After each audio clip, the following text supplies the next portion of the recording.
Now, since ChatGPT became a thing on the internet, it has completely changed the way we live our lives. When ChatGPT was released in November of 2022, it became the fastest growing consumer app in history. It actually surpassed 100 million active users in only 2 months. It's only been about 4 years since we've really been using ChatGPT, and the level of impact that it's had on our daily lives has been astronomical, guys. When we take a look at our education system, we see that about 26% of US teenagers say that they use ChatGPT. And to put that into perspective, guys, that's 1 out of every 4 student in a classroom of 30. And it gets even worse when we take a look at college, because about 86% of college students admit to using tools like ChatGPT. It's become such a huge part of student life that kids nowadays are using ChatGPT to write their college admission essays. No more college essays next year. In the 2024 to 2025 cycle,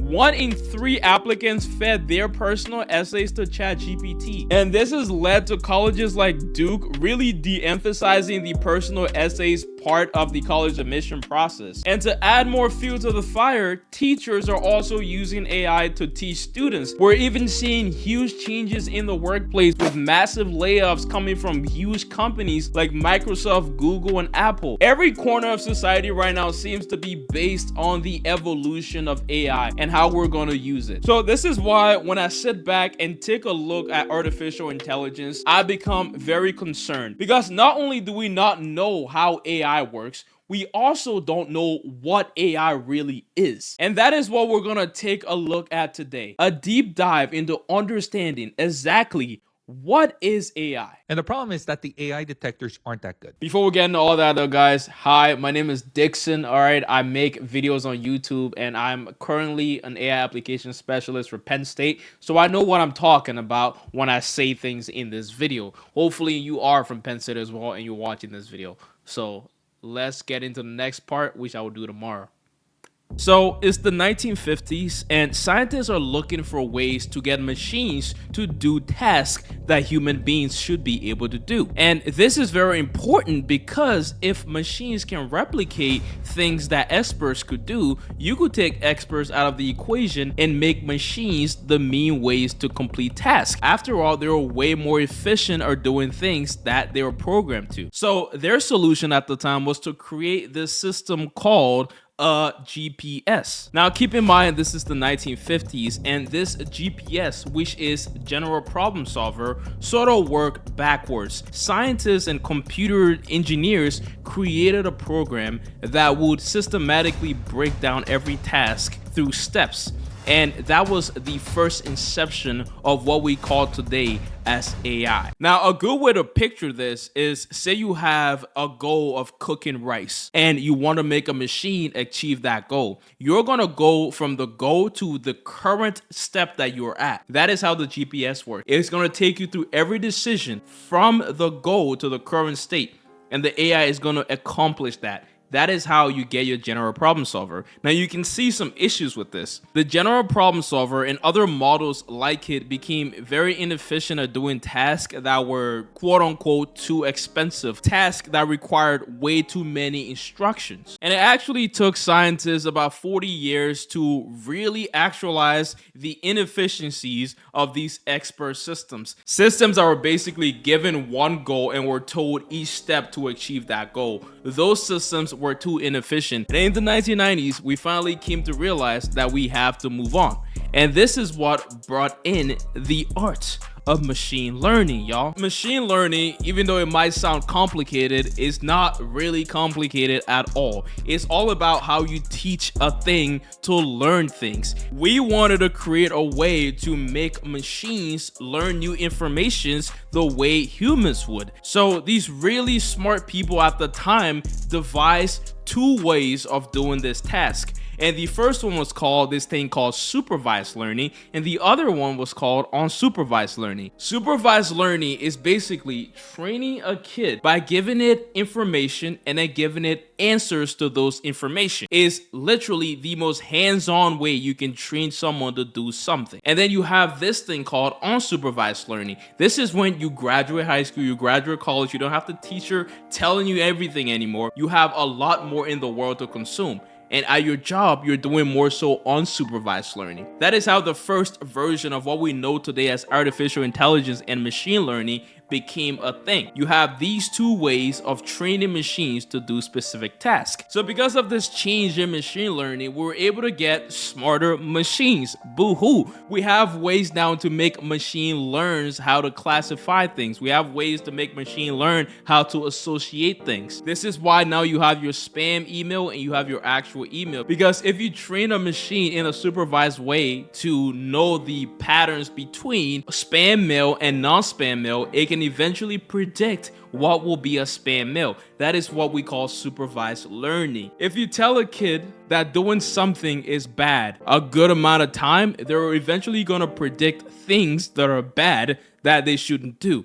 That is what that supervised learning does. And now we have this other part of AI called unsupervised learning, where you can now put in a large amount of information into something and expected to find the patterns. This will be a person that is in college or someone that's starting a new job where they have all the information and they have to have patterns and associate things in order to make sense of the information that they're given. That is kind of how machine is learning, and that's basically how we learn. So it's not that abstract of a thing. So this is what AI is at its root, is artificial intelligence, which is brought upon by machine learning intelligence. And the more intelligence a machine can acquire, the better AI applications we tend to get. And with all of these advances in applications and AI and machine learning, we get what we call reinforcement learning. Now, a lot of people in the field of AI talk about reinforcement learning as something that is very difficult, and they use a lot of big words we call jargon in the industry. Reinforcement learning is basically going somewhere with no information whatsoever and doing trial and error to figure out how to live in that environment. So that is basically what I would do as a YouTuber. I am in an environment where I have to do a lot of trial and errors with content to finally figure out what works. That is what AI does when it comes to reinforcement learning. How this is different from the supervised and unsupervised that I talked about is that reinforcement learning now gives scientists and data engineers and computer engineers a way to make AI understand things and perform actions in environments that it isn't used to. So you can now make AI applications play video games. You can create bots in game to replicate how a person would play if you're a Call of Duty fan. This is how all these things come together and impact our daily life. But at the end of the day, people, there were one issue with these three forms of learning. They really didn't replicate the human brain, really. It didn't replicate how people learn. And what is the best entity at learning and creating in the world is humans. And if you want to create machines that can do tasks efficiently, you have to replicate what a human does in their brain.